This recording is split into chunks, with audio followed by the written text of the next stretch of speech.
So the other day, Marjorie Taylor Greene put out a tweet talking about how she was on a kill list from Ukraine. Um, she wasn't on a kill list. She was on a list of people compiled by analysts in this article on Tax-Deductible UA called Roller Coaster from Trumpists to Communists, the forces in the U.S. impeding aid to Ukraine and how they do it. And it's really just like tying all these different connecting these people together. And so I'm going to go through this. And on the Republican or conservative or libertarian side, I understand the players. On the liberal side, I really don't. And I'll admit that freely going up front. Okay, so here we go. In September 2023, Senators Tom Cotton and Lindsey Graham wrote a letter to President Joe Biden urging them to provide Ukraine with ATACMS missiles ranging from 165 to 270 kilometers, depending on the particular model. By February 2024, however, they voted against a bill proposing aid for Ukraine, only to vote in favor of it in April. Graham and Cotton are not the only flip-flopping politicians in the U.S. Congress. And part of that was the intervention of Donald Trump in between trying to not stall the border deal that they were saying that they wanted the border deal. And then Trump said, oh, we're not going to do that. And so it stalled for many months. Tax-Deductible.org.ua decided to research the reasons expressed by media and expert communities contributing to political discordance within the decision-making establishment. And so ultimately, the House of Representatives passed the aid package on April 20th, 2024, although Trump's allies worked vigorously to block it. That's that MAGA wing within the Republican Party. In the end, 112 Republican members voted against the aid, and that was unfortunate, but the aid passed. The delay had severe consequences on the Ukrainian front, leading to increased casualties among Ukrainian troops, and that we're playing political games while Ukrainians are dying was shameful. We identified a broad spectrum of aid opponents ranging from Trump supporters to communists and examined their connections. And so they show this graph where they're listing like who's involved with what. And because I minimized the screen a bit so that I could talk with this, you're not exactly going to see it exactly right. And I apologize for that in advance. There are 388 individuals, 76 organizations in our list. These include politicians, political movements and groups, media and journalists, experts, and think tanks. A little more than half of the individuals in a sample are right-wing. About 1 in 8 are left-wing, so there's a disproportionate amount on the right, and the rest do not associate themselves with a specific ideological platform. The right-wing individuals are mostly politicians affiliated with the Trump wing of the Republican Party. That's the MAGA wing. Most of the left-wing individuals are anti-war activists and left-leaning parties that urge the government to stop funding Ukraine.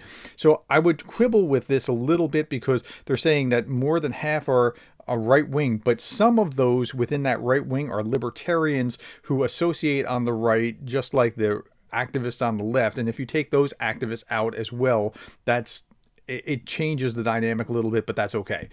Out of these, 50 individuals have collaborated with Russian media and government-funded initiatives during Russia's full-scale invasion of Ukraine. Around 30 journalists and influencers work as reporters and contributors for Russian media and also serve as observers at illegal referendums.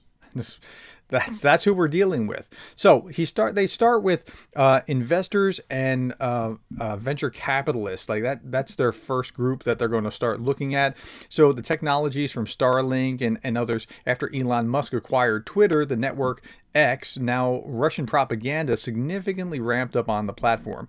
And it's not just because it's Russian propaganda, it's because they allowed everything back on the platform. And Russian propaganda was a big part of the everything. He frequently shares with his 187 million followers a highly skeptical view of the United States' financial support for Ukraine, aligning with Russian narratives. And that is unfortunate that that's happening. Peter Thiel, the founder of PayPal and Palantir, advocates for isolationism in modern U.S. politics. In 2021, Peter Thiel, J.D. Vance, Vivek Ramaswamy invested in the social network Rumble. This platform became an alternative for then-banned Donald Trump on Twitter. Actually, more an alternative to YouTube rather than Twitter, but it's not anywhere near the size of what's on YouTube. Billionaire Vivek Ramaswamy, he was a former presidential candidate, Ramaswamy has frequently made headlines with his anti-Ukrainian statements, claiming, quote, Putin was able to seize eastern Ukraine because there was no resistance there like the rest of Ukraine, unquote, because, quote, the eastern regions of Ukraine are Russian-speaking and do not even consider themselves part of Ukraine, unquote. And that's not necessarily true. There are some that would align themselves with Russia, but that's not entirely the case. That is why there was no counterinsurgency or resistance, or it could be because of overwhelming force. On April 20th, 2023, Vance, along with 18 other representatives of the U.S. Republican Party, signed a letter to Joe Biden, U.S. President, stating that unlimited U.S.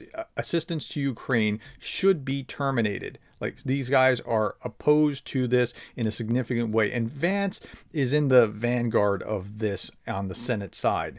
Charles Koch is an American billionaire who's associated with several think tanks like Stand Together, the Quincy Institute for Responsible Statecraft, the Cato Institute, which has all taken an isolationist position. Okay, so unlike Vance and Ramaswamy, who are the MAGA wing, Charles Koch is a libertarian who doesn't want to be involved in those kind of things to begin with. It wasn't about Ukraine. It's just, let's stay out of that because that's how libertarians are. Okay, Grant Cardone, a training company owner and Scientology supporter who has been accused of fraud on several occasions, has 1.1 million followers on the social media platform X, and he writes, Ukraine is the biggest GoFund scam in history. Stop funding this war. Ben Cohen, co-owner of Ben & Jerry's ice cream. So Cardone is on the right-hand side of the spectrum. Ben Cohen from Ben & Jerry's ice cream is definitely on the left side of the equation. His company, who funds the Eisenhower Media Network. So there are some on the left, but most of it is on the right. Okay, much of the people in our study do not have direct, proven ties to the Russian government or propagandists. I want to stop and pause on that because I see a lot of people that'll say, like, how much is Putin paying this guy? I don't know that that's the case most of the time. And I would argue that it's probably not the case much of the time, but their own interests are aligning sometimes with Russian interests, and then they're repeating those things because either philosophically or because it's lining their own pockets or whatever, but it's not a direct payroll kind of thing. However, they echo key messages of Russian propaganda aimed at depriving Ukrainians of the ability to defend themselves, and that's actually the effect. Long debunked myths continue to surface, like Nazi dominance and American biolabs. That kept coming up with folks like Tucker Carlson and InfoWars and things along those lines. Okay, Peterson, Putin, and Christian values. Jordan Peterson, a widely followed Canadian psychologist, rationalized Putin's attack on Ukraine as a defense of traditional Christian values against the corrosive impact of Western culture. So he is in a place where he's fighting back against woke, for lack of a better term, forces that have worked really hard against him. Like he refused to be forced to say a pronoun that's not the pronoun that the person was born with, for on the grounds of free speech. Like that's where he took his stand. And so he has seen what Russia's doing through this narrow lens of, well, Russia's supporting traditional values. He should know better. I don't understand why he doesn't. He studied the Soviets in some depth, and for whatever reason, he came out on the wrong side of this, and I don't understand it. how many influential figures, lacking a deep understanding of the war's nature or its specifics, parrot hearsay and adjust to fit their own views. The strategy of the Russian disinformation involves creating multiple sources that echo narratives favorable to Russia's military strategy. Others include exploiting useful idiots, and there's a lot of useful idiots that are out there. Russia's footprint: only 1 in about 9 individuals in our study has a clear working connection to Russian entities. And that's what I'm saying. Stop saying they're on Russia's payroll.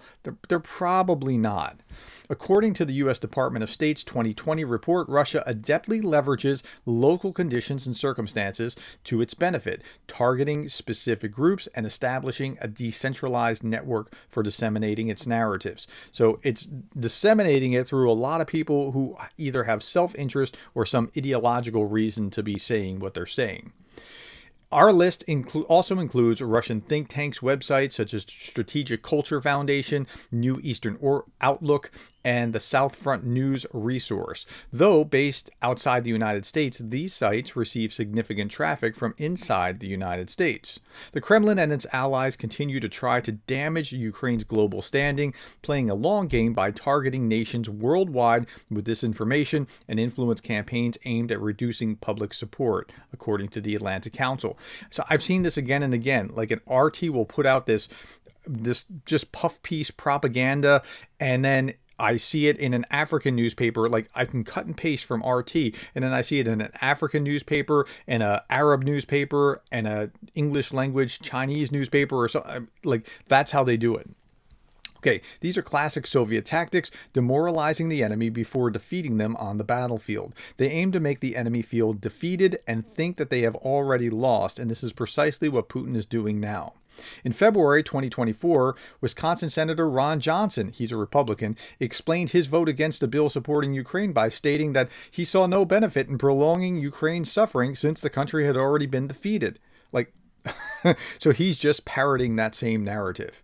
Okay, and then so it shows this shot group of people like Trump and who he's connected to, and Fox News and who they're connected to, and RT and who they're connected to, and different characters, Code Pink on the left, and that kind of thing. Okay, among the most significant nodes of connections between the opponents of aid to Ukraine are Donald Trump and his supporters, J.D. Vance, media personalities like Tucker Carlson, Libertarian Party member Ron Paul, Gray Zone website, Max Blumenthal, left-wing anti-war communities like Code Pink and Massachusetts Peace Action, and far-right website InfoWars, Alex Jones. Okay, so let's first talk about Trump and his network. So Trump, MAGA, J.D. Vance, Matt Gaetz, Charlie Kirk, Marjorie Taylor Greene, to a lesser degree, Jim Jordan or Grant Cardone. Like these are the ones that are spreading this, and they're all connected. The core of this effort is to decrease U.S. support for Ukraine. It consists of Trumpists, politicians, media figures, activists, experts aligned with Donald Trump. Members of Congress aligned with him obstruct bills aiding Ukraine, spreading their views to millions through social media. Though Trump has not directly opposed Ukraine post-invasion, he has noted that Russia will eventually take over all of Ukraine, and that was a quote. Trump's secret peace plan was suggesting that that Ukraine should cede Crimea and Donbass to Moscow. That's just capitulation. That's not a peace plan. On April 20th, 2024, just before the House of Representatives vote on Ukraine aid, Trump didn't endorse the bill, but publicly recognized for the first time that Ukrainian survival and strength should be much more important to Europe than to us. And that's been a consistent message from Trump. In February 2023, a group of 10 Republicans, led by U.S. House Speaker Matt Gaetz, initiated the Ukraine Fatigue Resolution, advocating for the cessation of military and financial aid to Ukraine. Gaetz was a vocal critic. Marjorie Taylor Greene, Tom Massey, Barry Moore, those were the other critics. Trump's approach to foreign policy and domestic policy attracts many neoconservatives and far-right supporters. Let me scratch that. It does not. Neoconservatives are generally not in that wing. They're more often in the Reagan Republican kind of camp. His views are endorsed by the Heritage and Stand Together foundations. Why Heritage is doing that, I just don't understand. Cato I understand because they're libertarian and they don't want to be involved in wars. Conservative media such as One America, News Network, Real America Voice, The American Conservative, Daily Wire, that was a little bit too much, Breitbart News, the Concerned Veterans for America movement, center-right student organization Turning Point USA by Charlie Kirk. He's all MAGA. Okay, so let's look at these. Center for Renewing America. So key figures here are folks like Ken Cuccinelli, who was the Attorney General in Virginia about 10 years ago, have publicly opposed economic and military support for Ukraine. Turning Point USA, that's Charlie Kirk. It's the largest Republican student organization. It might be rivaled by one other, but this is the largest, and it's all MAGA. Tucker Carlson and his fans and interviewees. So Tucker Carlson recently managed to bring a 2-hour lecture on pseudo-history by Russian dictator Vladimir Putin to millions of Americans, and he didn't push back at all. He also interviewed Dugin. Tucker Carlson also publicly stated that he was rooting for Russia. Like, he said that when he was still on Fox News. He was dismissed from Fox News, and he launched his website, Tucker Carlson Network, on Twitter. General, a retired, not general, Douglas McGregor, he's a retired colonel who in February 2022 promised that Russians would take Kyiv in 3 days, shares his predictions and assessments of the Russian-Ukrainian war on Tucker Carlson's platform. Democrat Robert Kennedy, he's now running for president, nephew of the assassinated John F. Kennedy, recounts fictitious stories about American biolabs in Ukraine on that network. Trump's ally Vivek Ramaswamy was on there. Another Trump supporter, Alex Jones of InfoWars, has been on there. Like he all of those kind of, he's the hub around which these guys get airtime. Now, on the other side, there's left-leaning activists like Code Pink and other peace activists. Like the libertarians, they just don't like war at all, but they're from the left side of the spectrum. Well-known pacifist organization in the United States is the left-wing human rights group Code Pink, founded in 2002 by Jody Evans. It was in order to protest the war in Iraq, and it's positioned as a feminist pacifist organization. Code Pink has also received significant funding from grant-making organizations affiliated with the Communist Party of China since 2017. Code Pink seeks a ban on the import of American weapons and a ban on the use of military drones. It advocates for an end to the confrontation with China, the blockade of Cuba, reconciliation with Iran, forcing Israel to take account the interest of Palestine, and calls U.S. President Joe Biden a war criminal. So that's where Code Pink is. Code Pink condemns Russia's actions, but claims NATO expansion is the cause. That's a Russian talking point. Code Pink is a highly active organization, organizes actions and creates coalitions with a common goal to stop Washington's support for Ukraine. So the coalition includes Code Pink, but it cooperates with World Beyond War, Roots Action Network, Global Network Against Weapons, Nuclear Power in Space, Massachusetts Peace Action, International Peace Bureau, Rage Against the War Machine. So these are all on the left side of the spectrum. And I will admit freely, I don't know as much about these guys as I do about those on the right. Coalition partners are circulating petitions with demands not to fund Ukraine. Let's go down a little bit further. Code Pink uses every Russian propaganda thesis to support its beliefs. They quote Russian news agencies, pro-Russian experts. Now, I do know about these guys, Noam Chomsky and Jeffrey David Sachs. These are academics, so I understand who they are. They're well-known Russophiles and critics of the United States and are the community's ideological mentors. Okay, a little bit further down, Massachusetts Peace Action. The organization views the military response of Ukrainians to Russia as a proxy war of the U.S. It believes that Russia's attack is a response to provocation of NATO expansionism. It can't be. Ukraine couldn't have joined NATO since 2014, since there's a conflict within the border, so that's not what's happening. Massachusetts Peace Action refers to opinions of pro-Russian experts, for example, Aaron Mate, a journalist for the Gray Zone. Eisenhower Media Network, another of these groups, again, this was the one that was funded by Ben Cohen of Ben & Jerry's. Eisenhower Media Network brings together American military veterans and the experts that have launched paid media campaign to argue that the United States is investing too much in Ukraine's effort to repel Russia's invasion. In May 2023, the New York Times published a joint letter from 14 U.S. national security experts which argue that the West should stop supporting Ukraine to achieve peace. Okay, so that's what's going on. And again, it was founded by Ben and Jerry's. Yeah, okay. So then you also have Democrats, the Squad. Okay, the Squad are the most left progressive types in Congress. Democrat members of Congress also attend Code Pink Actions. An informal group of 8 congressmen has formed in the House of Representatives, calling themselves the Squad. Its members are Alexandria Ocasio-Cortez, Presley, Omar, Tlaib, Kosar, Bush, Bowman, and Summer Lee. The activities of these members include, in particular, anti-war speeches. They called on the U.S. government to for the U.S. government to persuade Ukraine to negotiate with Russia. That was early on, and then they backed off of that. So they kind of, the rest of the Democrat coalition wasn't really that happy with that. Now there's RT, which is Russian state media, and the Gray Zone, which are also contributors, and that's part of the shot group.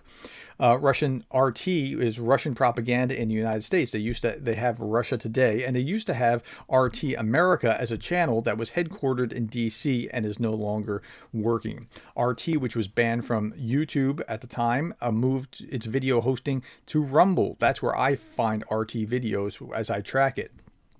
Rumble had an audience of 84 million users, 23 million of whom were in the U.S. Now, that's a far cry from where YouTube is at 2.49 billion, but nevertheless, that is getting through. Now, I don't recognize a number of these names, like Floria Isabel. I mean, I recognize her a little bit, but not a whole lot. Eva Karen Bartlett, I see sometimes on there, but I can't speak a lot to it. Max Blumenthal is an American journalist. He runs the Gray Zone website. And a number of others, like Che Bao's, I talk about fairly regularly. But a number of these names I'm not going to be able to shed a lot of light on. It's not like Marjorie Taylor Greene, who weirdly is working with the left, the far left here. The presence of Donald Trump supporter Marjorie Taylor Greene added weight to one of these far left rallies. After learning about her participation in the rally, it was tweeted, Max Blumenthal's wife retweeted, "This kind of unity is what terrifies the U.S. war state." Right? This is Code Pink and Marjorie Taylor Greene. It almost hurts your head. Rage Against the War Machine. And again, they have these kind of folks on here that are also on the left that I can't really speak to. But there is folks like Jackson Hinkle I'm well familiar with. Hinkle has also made anti-Ukrainian statements on Russia Today, Tucker Carlson's show. Hinkle supports the Trumpist movement, Make America Great Again. He's also involved in the Socialist Center for Political Innovation. He's not conservative, but he's not liberal. Like, he's got this weird MAGA communist kind of thing going on. I don't even understand. Hinkle also sells t-shirts with the Z symbol. Now, some names I'm not even familiar with here, from Angela McArdle of the Libertarian Party, Nick Branda of the People's Party. The People's Party is this party that was supporting Bernie Sanders, and it never really got any traction. And in the United States, a third party just really doesn't get very far, generally speaking. Scott Ritter is a former convicted pedophile, more recently a friend of Kadyrov. Matt Hemblach is an activist accused of neo-Nazism that I can't really tell you much about because he's not somebody within my orbit. One of the sponsors of the anti-war actions of Rage Against the War Machine is the Socialist Center for Political Innovation, CPI. It's headed by American journalist Caleb Maupin. CPI members call on U.S. government to stop providing any assistance to Ukraine. Again, that's from the left. Libertarian Party. Now, I can't speak to the Libertarian Party. I understand them better. It's one of the most popular non-parliamentary parties in the United States. They generally coalesce with the Republicans, although there are some on the left as well. It declares non-interference in the Russian-Ukrainian war and opposes aid to Ukraine. Our position is clear. Non-intervention is the answer to the Ukrainian crisis and all future crises. They're at least consistent. even if I think they're wrong. The Ukrainian crisis also provides an excuse for Congress to do what Congress does best, increasing federal spending. This is Ron Paul talking. President Biden has requested Congress to provide Ukraine with an additional $10 billion in emergency aid. Congress will likely approve the president's request. This will not likely be the last time Congress rushes billions of emergency money to Ukraine. If that name, Ron Paul, sounds familiar, it should be familiar because his son, Rand Paul, is a senator from Kentucky. So you have conservatives and isolationists. The Quincy Institute is responsible for responsible statecraft, is an organization that advocates for isolationism. But it's interesting. It was founded in 2019 with the support of liberal George Soros and libertarian on the right, Charles Koch. So how those two got together, politics makes strange bedfellows. Okay, so you're seeing who's who here. Some of these I can't really speak to. George Baby and Anatoly Levine. I can't really. I just don't have it. Heritage Foundation is disappointing. Heritage used to be like the flagship conservative think tank, and they went all MAGA, and they have some weird alliance with Orban that I can't quite figure out. Others, Breitbart News. Breitbart was designed, it was created to be like the answer to woke on the left. So they take what progressive woke did on the left and just inflict it from the right, and that's how you should understand Breitbart. I think they were pretty unfair to the Daily Wire. Ben Shapiro, who supports the right-wing agenda, does not always support Donald Trump and his supporters, has even criticized Tucker Carlson for being manipulative, but he opposes the support as long as it takes format and speaks of the need to persuade Ukraine to negotiate. Yeah, but he's really tempered about that. The star of the Daily Wire is Jordan Peterson, and we talked about him, and he doesn't really weigh in a lot, but when he did, he was on the wrong side of the equation. Candace Owens was absolutely terrible about Ukraine, but she's no longer there because she got up into a dust-up with Shapiro about supporting Palestine as opposed to Israel. Ben Shapiro isn't a practicing Orthodox Jew, so that wasn't going to work out. Brett Cooper, also an alumnus, she's all from Turning Point USA. She's all MAGA. So it's a mixed bag at the Daily Wire, but it's not all bad. And so, okay, anyway. So that's a good overview. Alex Jones, editor-in-chief of InfoWars. Tucker Carlson interviewed him, called him the forbidden prophet, carrier of hidden truths. By the way, here's what happened to Alex Jones. He has to liquidate all his assets to pay down debt because he was lying about conspiracies about the Sandy Hook shooting conspiracy. So this guy's never seen a conspiracy he didn't like. Like, he loves conspiracy theories. People that watch him are all about conspiracy theories. The site often reprints articles from Russia Today and Sputnik. Alex Jones has repeatedly appeared on far-right Russian TV. The articles on the site describe how Russian war crimes were staged, including massacres in civilians in Bucha. Right, talks about Nazis and a neo-Nazi Azov regiment and things along those lines. Okay. Journalist Patrick Lancaster moved to Russia. He's an American, moved to Russia. He's working with RT hand in glove. The Veterans Today is another site, but I don't really know much about it. Okay, so this is an overview of the whole article, and there are those on the right and those on the left. Those on the right significantly outnumber those on the left as far as their anti-Ukraine or pro-Russian stance. But I would argue a couple things. One, it is a mixed bag. Two, I think that to say that just because they are echoing talking points that they're on the Kremlin's payroll is short-sighted. I don't think that is. I think some, like we were talking just now about InfoWars and Alex Jones. Alex Jones, I think ideologically is there. I think he's also lining his own pocket with his viewers, but I don't think that he's necessarily on the payroll. Same with Scott Ritter, same with Doug McGregor. I think Scott Ritter genuinely loves Russia. But I just can't understand why some of them do it, but don't just jump to the conclusion, they're in the bag for Russia, they're getting paid by the Kremlin. I think they're in many cases useful idiots, but that's the spectrum. That's the world of this weird world, the connection between the communists and the Trump MAGA supporters who are opposed to Ukraine or supporting Russia. I hope that helps you with the overview of what was going on. Thank you for your time. I know this was a long video, but thank you for being willing to listen to this.